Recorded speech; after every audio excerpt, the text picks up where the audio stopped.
Selamat datang di channel saya Serangga Gatal. Jangan lupa di like dan subscribe-nya. Oke, kita mulai. Dia berdiri, berbalik dan berjalan keluar dari toko teh, dan berkata dengan cepat, "Kembalilah dan beritahu Tuhan, Tiran Wang Ye telah kembali dari timur laut Cina, cepat." Di bahu, sayap Sky Shadow Sparrow seperti bilah, dan terbang di udara. Namun di tengah jalan, dia dicengkeram oleh tangan besar yang dipadatkan oleh kekuatan jiwa. Si Vince menjerit ngeri dan mencoba memberontak. Dalam sekejap, tubuh itu hancur dan meledak. Pria tua berjubah kain itu ngeri dan mengangkat tangannya untuk menghancurkan jimat rahasia itu. Ledakan. Sebuah jari mengetuk bagian belakang kepalanya, menyebabkan dia terhuyung dan jatuh ke dalam bentuk anjing yang memakan kotoran, matanya menjadi gelap dan dia pingsan. Lalu dia diangkat dan menghilang. Orang tua lain yang bersembunyi di kegelapan. Di gerbang kota, Tang Baur dan Tang Yuyan mau tidak mau terkejut ketika mendengar kata-kata Suyi. Belum menunggu mereka mengetahuinya. Ledakan. Sosok lelaki tua berjubah kain itu jatuh dari langit dan jatuh di depan Suyi. Dalam keadaan koma seperti anjing mati. Penatua hebat. Mata pria parubaya berjubah kuning yang dicengkeram Suyi di lehernya hampir copot. Dalam sekejap mata, yang lebih tua ditangkap hidup-hidup. Tiba-tiba, jantungnya serasa tenggelam. Ketika dia melihat Suyi lagi, ekspresinya penuh dengan keputusasaan. "Anda mengenal saya?" Suyi melemparkan jubah kuning setengah baya ke tanah. "Jika kamu bekerja sama dengan jujur, kamu bisa mati sedikit lebih bahagia. Ingat, tidak ada ruang untuk negosiasi, dan tidak jujur untuk mengatakan satu kata omong kosong lagi." Nadanya ringan dan lapang. Arti kata tapi hati berdebar. Tang Baur dan Tang Yuyan mau tidak mau kaget dan terlihat aneh, baru pertama kali mereka melihat ancaman seperti ini.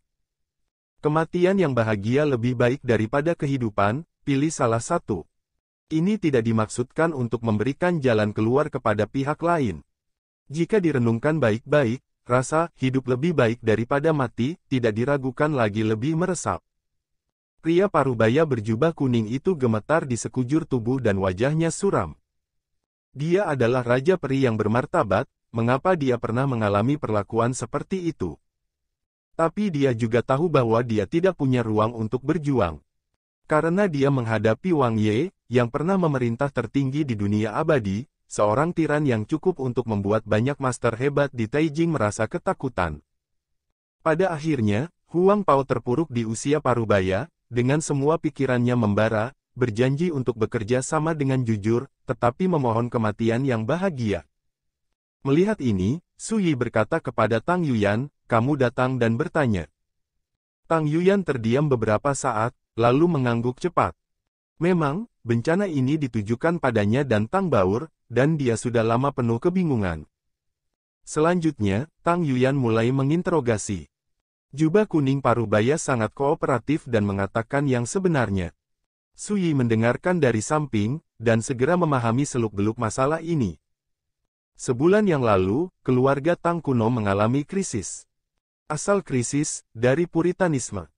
Untuk mengatur rekonstruksi pengadilan abadi pusat, gereja Taiking mengundang kekuatan abadi di dunia abadi untuk berpartisipasi. Sebagai kekuatan raksasa di benua tengah, klan Tang kuno juga diundang. Namun, keluarga Tang kuno menolak. Ini menimbulkan ketidakpuasan dengan sekte Taiking.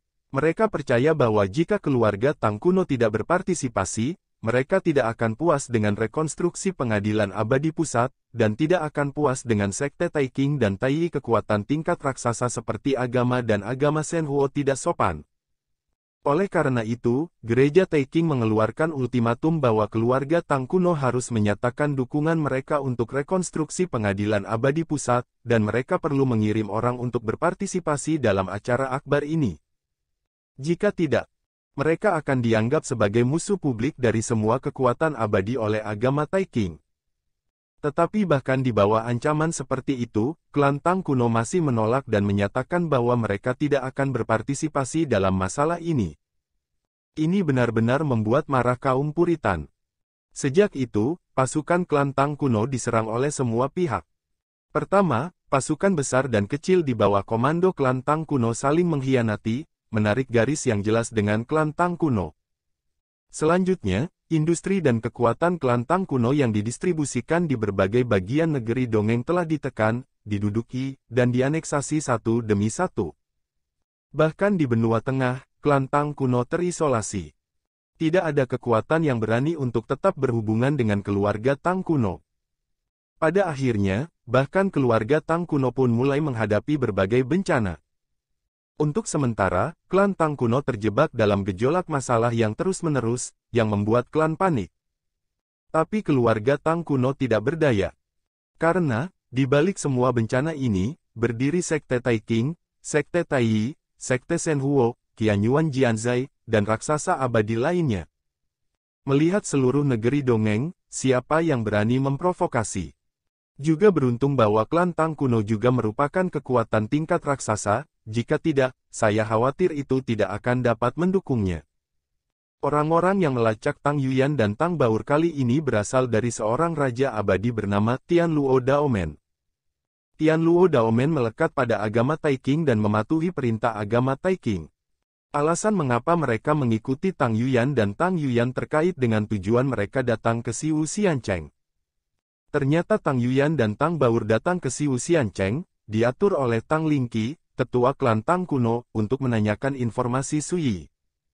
Tujuannya juga sangat sederhana. Saat ini, keluarga Tang kuno terisolasi dan tidak berdaya, dan Tang Lingqi percaya bahwa hanya Suyi yang dapat membantu mereka. Dan sekarang, dunia tahu bahwa Suyi adalah reinkarnasi Kaisar Yongye. Badai berdarah pecah di reruntuhan Istana Naga, membunuh darah ke sungai, menyebabkan semua karakter tingkat dewa anak menderita kerugian besar. Oleh karena itu, Tang Yuyan dan Tang Baur akan muncul di Xiwu Xiancheng. Dan masyarakat Tianluo Daomen juga menebak tujuan perjalanan kedua wanita itu. Bisakah Anda menemukan jejak Suyi? Begini caranya. Memahami hal ini, Suyi menyadari bahwa masalah ini ada hubungannya dengan dia. Dampak seperti apa yang diderita keluarga Tang kuno, sehingga Tang Lingqi mengirim Tang Baur dan yang lainnya untuk datang kepadanya untuk meminta bantuan. Suyi tidak jelas. Namun, dia tidak bisa tinggal diam. Pada awal konferensi Tianhun, keluarga Tang kuno memberinya banyak bantuan, dan dia juga berjanji pada Tang Lingqi bahwa jika dia menghadapi masalah di masa depan, dia tidak bisa menyelesaikannya masalah, Anda dapat meminta bantuannya. Dia tidak akan mengingkari janjinya. Puan Kaisar, apa yang harus saya lakukan dengan orang ini?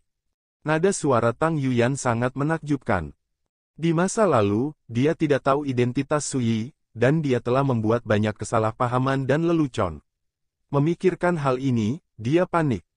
Suyi melambaikan jubah lengannya, pria parubaya berjubah kuning dan lelaki tua koma berjubah kain berubah menjadi abu dan mati. Wajah kecil Tang Baur penuh dengan keterkejutan. Dua raja abadi telah pergi.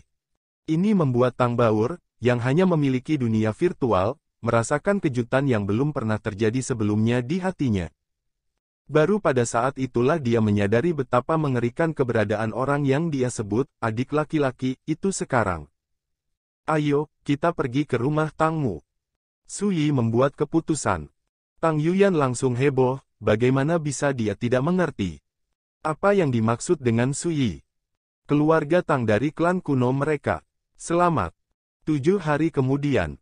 Jinlan Xianshan. Situs keluarga Tang kuno. Elder Yuyan, Nona Boer, Anda kembali. Ketika mereka melihat Tang Yuyan dan Tang Baur, beberapa orang kuat dari keluarga Tang yang menjaga gerbang gunung tercengang, dan segera mendatangi mereka. Tang Yuyan bersenandung, dan segera menyadari ada yang tidak beres dan berkata, kalian tampak terkejut. Kepala pria berjubah brokat sedikit berubah, dan dengan cepat menjelaskan Penatua Yuyan dan Nona Baoer telah pergi selama sebulan, dan sekarang mereka tiba-tiba kembali, aku pasti akan menunggu. Rasanya agak aneh. Berbicara, dia menoleh dan menginstruksikan seorang pria berjubah putih di sampingnya, pergi dan laporkan kepada Penatua Taisang, dan katakan bahwa Penatua Yuyan dan Nona Bo, kembali. Iya, pria berjubah putih itu mengambil pesanan dan hendak pergi. Wajah cantik Tang Yuyan dingin, dan dia berkata, berhenti. Ketika Baur dan saya kembali dari pacaran, mengapa kami mengganggu para tetua?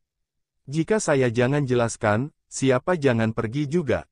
Tiba-tiba, ekspresi anggota keluarga Tang yang kuat yang hadir berubah. Melihat ini, Su Yi, yang telah menonton ini dengan mata dingin, mau tidak mau mengangguk diam-diam. Tang Yuyan memang sangat tua, dan dia melihat sesuatu yang tidak normal. Pria berjubah brokat itu merendahkan suaranya dan berkata dengan suara rendah, "Tetua Yuyan, sesuatu terjadi pada klan beberapa hari yang lalu. Seberapa jauh? Jangan kembali." Hati Tang Yuyan tenggelam dan berkata, "Jika Anda memiliki sesuatu untuk dikatakan, jelaskan apa yang terjadi dengan klan ini." Pria berbaju brokat itu tampak malu. Yang lain juga menundukkan kepala, tidak berani menatap mata Tang Yuyan. Ini membuat Tang Yuyan semakin sadar akan hal buruk, dan sepasang alis mau tak mau mengerutkan kening. "Saya hanya pergi selama sebulan, dan klan telah mengalami semacam perubahan drastis.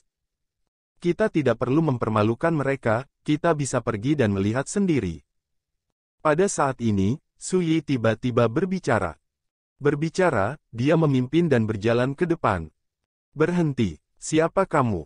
Keluarga Tang yang kuat hendak menghentikan mereka ketika kekuatan tak terlihat menyebar dari Su Yi, menekan mereka sepenuhnya ke tanah dalam satu gerakan, tidak sadarkan diri. Su Yi berjalan ke gerbang gunung tanpa melihatnya. Tang Yuyan dan Tang Baur tertegun sejenak, lalu dengan cepat mengikuti. "Tuan Kaisar, menurut generasi muda, lebih baik kita menanyakan situasinya terlebih dahulu, agar tidak terlalu berisik dan mengagetkan ular." Tang Yuyan berbisik. Su Yi melambaikan tangannya dan berkata dengan acuh tak acuh, "Tidak perlu melakukan ini, langsung ke pintu, jika ada variabel, saya akan menyelesaikannya." Tang Yuyan. Tang Baur tiba-tiba khawatir dan berkata, "Sebelumnya, mereka ingin melaporkan berita kepulangan kami kepada para tetua, tetapi mereka tidak melapor kepada ayah saya khawatir ayah dia kemungkinan besar ada masalah." Wajah gadis itu penuh kekhawatiran, ayahnya adalah patriark klan Tang. Jika sesuatu terjadi pada keluarga Tang, ayahnya pasti akan menjadi orang pertama yang menderita. Jantung Tang Yuyan juga dicengkeram dengan kuat, dan dia bergumam, "Tidak hanya itu, mereka juga menyarankan kita untuk pergi dengan cepat dan tidak pernah kembali, ini sangat mungkin. Karena seseorang di klan kita ingin melawan kita." Tiba-tiba, hati dia dan Tang Baur menjadi sangat berat. Su Yi berpikir sejenak, lalu berkata dengan hangat, "Menurut pendapat saya, pasti ada masalah dalam keluarga Tang Anda, dan ini mudah diselesaikan, jangan lupa, ada aku di sini." Kata-katanya sangat santai dan hambar. Tapi sepertinya ada kekuatan yang meyakinkan dalam kata-kata itu, yang tiba-tiba menenangkan suasana hati kedua wanita itu. Seperti mencari penyangga, meski langit runtuh, akan ada seseorang yang melindungimu dari angin dan hujan. Jinlan Xianshan di tengah jalan mendaki gunung. Di sebuah dojo. Malu sekali. Seorang pria kekar menamparkan wajah Ning Cui dengan keras. Ning Cui berguling ke tanah, wajahnya merah dan bengkak, matanya penuh amarah dan ketakutan. "Di masa lalu, Anda Ning Cui adalah pelayan pribadi Tang Baur, dan semua orang menghormati Anda setinggi 3 kaki, tetapi sekarang, Anda adalah pelayan yang tidak berguna dan murah, Anda masih berani untuk berbicara kembali kepada Lao Su, percaya atau tidak, bahkan jika Lao Su menggulingkan Anda, tidak ada yang berani berbicara untuk Anda." Pria kekar itu berwajah tegas, melangkah maju, dan meletakkan kakinya di perut Ning Cui. Ning Cui menjerit kesakitan, dan tubuh mungilnya meringkuk. Bangun, wajahnya yang cantik menjadi pucat, dan dia berkeringat dingin. Di area dekat dojo, banyak orang menyaksikan pemandangan ini, ada yang menertawakan kemalangan, sementara yang lain tidak tega menyaksikannya. Tidak ada yang berani menghentikan. Ingat URL. Semuanya karena pria kekar itu adalah putra keempat dari tetua agung, bernama Tang Yunghui, dengan temperamen yang mendominasi dan kejam. Adapun Ning Cui, dia dulu adalah pelayan pribadi patriark Tang Baur, dan dia seperti saudara perempuan, dan identitasnya secara alami tidak biasa. Tapi sekarang dia hanya seorang pembantu. Dia dipukuli sampai mati oleh Tang Yunghui, dan tidak ada yang bisa berkata apa-apa. Bersujudlah ke Lao Su untuk menebus kesalahan, cepatlah. Pria kekar itu menyeringai, jika tidak, aku akan melenyapkanmu. jalang kecil, dan menggunakannya sebagai alat untuk melampiaskan api bagi pelayan terendah di dunia. Klan Ning Cui mengangkat kepalanya dengan susah payah, menggertakkan giginya dan berkata, Tang Yunghui, kamu pasti akan dihukum mati. Mata Tang Yunghui penuh dengan keganasan, dan dia melangkah maju dan menginjak Cui Wei. Semua orang di sekitar merasa merinding, kekuatan kaki ini sangat dahsyat, sekali diinjak, tubuh mungil Ning Cui harus berubah menjadi daging dan darah. Pada saat ini, sebuah bayangan tiba-tiba muncul dari udara tipis, dan ditembak dengan telapak tangan. Ledakan. Tang Yunghui diledakkan dan dihempaskan ke tanah jauh dari dojo. Semua orang terkejut, baru kemudian mereka melihat dengan jelas bahwa orang yang tiba-tiba menembak adalah tetua ketujuh Tang Yuyan. Hampir pada saat yang sama, orang-orang juga melihat bahwa Tang Baur, putri patriark, juga muncul, dan segera mengangkat Ning Cui ke tanah. Ning Cui, apa kabar? Tang Baur tampak khawatir. Ning Cui berkata dengan bodoh nona. Dia tampak luar biasa. Melihat luka di tubuhnya, wajah Tang Baur dingin dan marah, dan dia berkata, jangan takut, aku akan melampiaskan amarahmu. Meskipun Ning Cui adalah pembantunya, keduanya tumbuh bersama dan seperti saudara perempuan. Melihatnya menderita penghinaan dan diinjak-injak seperti itu membuat Tang Baur benar-benar marah. Nona jangan. Tang Baur berteriak dan tiba-tiba meraih tangan Tang Baur, dengarkan aku, pergi, pergi. Tang Baur tercengang. Tang Yuyan juga mengerutkan kening. Mau pergi, tidak ada pintu. Di kejauhan, Tang Yunghui bangkit dan melirik Tang Yuyan dan Tang Baur dengan tatapan pahit, kalian para pendosa klan harus dihukum berat. Klan orang berdosa. Tang Yuyan dan Tang Baur semakin merasa salah. Tang Yunghui meraung ke semua orang di dekat dojo, apa yang masih kamu lakukan, cepat panggil seseorang. Suara penonton yang mengejutkan. Tiba-tiba, warga sekitar berhamburan, dan mereka bergegas melakukan aksi. Tang Yuyan hendak menghentikannya ketika suara acuh tak acuh datang dari pintu masuk dojo. Biarkan mereka pergi, tempat ini luas dan pemandangannya tidak buruk, jadi inilah solusi untuk masalah internal klan Anda. Tang Yuyan menghela nafas dan mengangguk. Hanya Tang Yunghui yang melihat bahwa orang yang berbicara adalah seorang pemuda berjubah hijau. Orang-orang, berdiri di pintu masuk dojo, menatap pohon persik yang berakar di sisi gunung. Pemuda berjubah hijau berdiri di sana dengan tangan di punggung dan labu anggur kuning tergantung di pinggangnya. Tang Yunghui mengerutkan kening, dan berkata dengan sungguh-sungguh, siapa kamu berani melanggar? Su Yi menoleh dan melihat ke atas. Momen berikutnya. Dengan keras, Tang Yunghui jatuh berlutut, kepalanya meraih tanah, dan seluruh tubuhnya dipenjara oleh kekuatan tak terlihat, dan dia bahkan tidak bisa bersuara. Biarkan dia berlutut dulu, lalu memutuskan hidup dan matinya saat kebenaran terungkap, bagaimana dengan itu? Su Yi berkata lembut. Tang Yuyan mengangguk. Pada saat ini, Tang Baur telah mempelajari beberapa kebenaran dari mulut Ning Cui. 3 hari yang lalu, sebuah bencana menimpa keluarga Tang kuno. Sekte Taiking mengirim 9 raja abadi dan 2 utusan misterius untuk datang, dan bersikeras bahwa keluarga Tang kuno harus menundukkan kepala kepada Taiking Puritan untuk menyerah. Jika tidak, kita akan membunuh sampai klan Tang kuno menyerah. Perlu dicatat bahwa dalam sebulan terakhir, keluarga Tang kuno telah lama terisolasi dan tidak berdaya, bermasalah dan genting.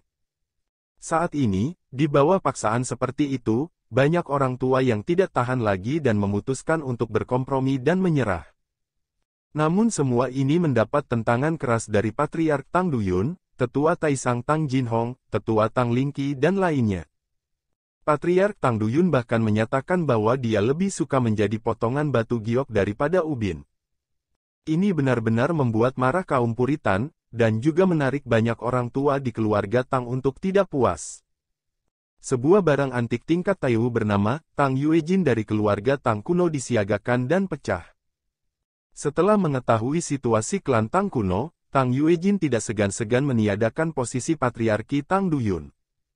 Bersama dengan Tang Jinhong, Tang Lingqi dan lainnya ditekan di tempat dan ditangkap. Pada saat yang sama, di bawah pengaturan Tang Yuejin, seluruh klan Tang kuno memilih untuk menyerah pada agama Taiking. Dalam klan Tang kuno, Patriark Tang Yuejin, orang-orang tua yang menentang penyerahan, dan bahkan istri dan anak-anak mereka dianggap sebagai pendosa klan dan dipenjarakan berdiri. Pada titik ini, Tang Yuyan dan Tang Baur akhirnya mengerti. Hanya ini saja, namun membuat mereka berdua seperti disambar petir dan kehilangan nyawa, dan sulit bagi mereka untuk menerimanya. Sementara waktu, tidak heran mereka akan diperlakukan seperti itu ketika mereka kembali, mereka akan dianggap sebagai pendosa klan. Ternyata jauh sebelum mereka kembali, klan sudah berubah. Setelah Sui mengetahui hal ini, dia menyadari bahwa klan Tang kuno telah menderita akibat perubahan drastis ini, dan aku khawatir dia akan datang dengan dua orang yang telah dan sekte Taiking. Malaikat, itu terkait. Pada saat ini, sekelompok sosok meraung dari kejauhan, mengancam. Ada ratusan. Semua adalah tokoh besar keluarga Tang kuno. Yunghui, ada apa denganmu? Begitu dia tiba, lelaki tua berbaju ungu melihat Tang Yunghui yang ditekan dan berlutut, dan wajah tuanya tiba-tiba menjadi sangat suram. Tang Yunghui berlutut di sana, tak mampu bergerak atau mengeluarkan suara, seperti patung tak bergerak. Puan Kaisar, orang ini adalah tetua klan kami Tang Jinfeng. Tang Yuyan dengan cepat memperkenalkannya. Sui bersenandung tanpa sadar, mengangkat tangannya dan mematahkan bunga persik dari pohon persik di dinding gunung dan memegangnya di tangannya. Cabang persik panjang, ada 7 bunga persik yang menyala, benang sari masih basah oleh embun, dan mereka bersinar dengan kilau kristal di langit. Siapa yang membuat ini? Tang Jinfeng, tetua agung berjubah ungu, melirik Tang Yuyan dan Tang Bao. Dia mengerutkan kening ketika melihat Sui berdiri di samping pohon persik. Siapa ini? Tidak heran dia tidak mengenalnya. Ketika Sui menjadi tamu di keluarga Tang kuno, dia menyamar dan bertindak sebagai Senmu. Dan sekarang, Sui mengungkapkan penampilannya yang sebenarnya. Saya melakukannya.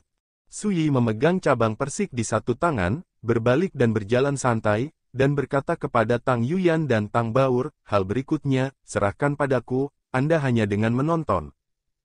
Jantung Tang Yuyan menegang, seolah-olah dia takut Sui akan membunuhnya, dia berkata, Tuan Kaisar, tidak peduli apa, mereka semua adalah klan saya, alasan kenapa saya memilih untuk menyerah adalah karena saya terpaksa. Sui mengangguk dan berkata jangan khawatir, itu pilihan mereka apakah mereka menyerah pada agama Taiking, aku tidak akan menyerah. Dapatkan marah. Elder Yuyan, siapa orang ini? Apakah Anda membawanya? Penatua Tang Jinfeng mengerutkan kening dan bertanya dengan suara yang dalam. Tidak masalah siapa saya. Sui melangkah ke dojo, mengangkat matanya dan melirik ratusan tokoh besar keluarga Tang, dan berkata dengan santai, yang penting selamanya saat Anda bekerja sama dengan patuh, Anda mungkin memiliki kesempatan untuk bertahan hidup.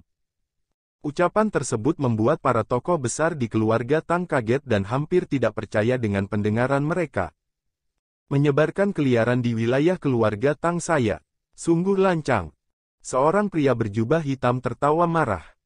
Sombong. Sui tersenyum dan berkata, kalau begitu aku akan menunjukkannya padamu. Berbicara, dia memegang ranting persik di udara. Gerakannya lembut, dan bahkan embun di kelopaknya tidak turun. Tapi di kejauhan, pria berjubah hitam itu jatuh dari langit dengan keras, menghantam tanah dengan keras, dan berteriak. Ada keributan di lapangan, dan semua orang kaget. Apakah Yang Mulia terlalu berlebihan untuk menyakiti orang di setiap kesempatan? Seseorang berkata dengan marah. Ledakan.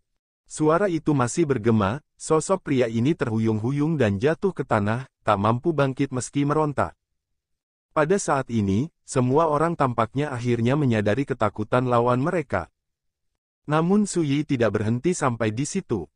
Dia memikirkannya dan berkata, lupakan saja, karena kamu sudah memulai, kamu tidak dapat memilih satu sama lain.